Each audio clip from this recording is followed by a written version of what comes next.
Hi అండి. మనము ఎప్పుడు రొటీన్గా దోశ, ఇడ్లీ, పూరి ఇలాంటి బ్రేక్ఫాస్ట్లు బదులు అప్పుడప్పుడు ఇలా ఓట్స్ లాంటివి కూడా తీసుకుంటే హెల్త్కి కూడా చాలా మంచిదండి. ఇందులో ఫైబర్ అనేది ఎక్కువగా ఉంటుంది. ఇప్పుడు ఇది ఎలా ప్రిపేర్ చేయాలో చూద్దామండి. ఇలా ఒక బౌల్లో కొన్ని వాటర్ తీసుకొని అవి మరిగించి ఒక 5 స్పూన్ల ఓట్స్ అండి ఇవి నేను ఈ వాటర్లో వేస్తున్నాను. ఎందుకంటే ఇవి కొంచెం గట్టిగా ఉంటాయండి, ఉడికించాలి. పాలల్లో అయితే పాలు మొత్తం పీల్చేసుకొని ముద్దలాగా అయిపోతుంది. అందుకనే ముందు కొద్దిగా వాటర్ తీసుకొని వీటిని ఉడికించుకోవాలి. ఇది సిమ్లో పెట్టి ఉడికించాలండి.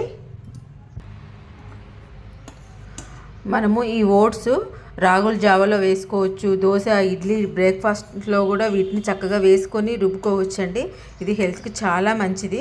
కనీసం వారంలో ఒక 3 టైమ్స్ అయినా ఇలా ఈ ఓట్స్ తోటి మనము తీసుకోవాలి. చూడండి, ఇప్పుడు చక్కగా ఉడికిపోయింది. ఇందులో పాలు వేసేసుకుందామండి.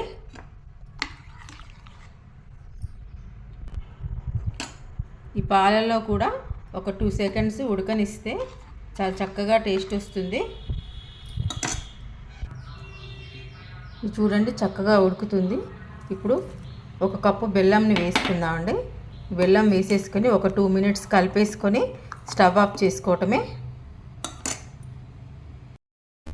చూడండి, బెల్లం కూడా కరిగిపోయింది. ఓట్స్లో ఫైబర్ ఉంటుందండి, బెల్లంలో ఐరన్ ఉంటుంది, మిల్క్లో కాల్షియం ఉంటుంది. చక్కగా ఇలా వారానికి ఒక 3 టైమ్స్ మనం తీసుకుంటే మన హెల్త్కు కూడా చాలా మంచిదండి.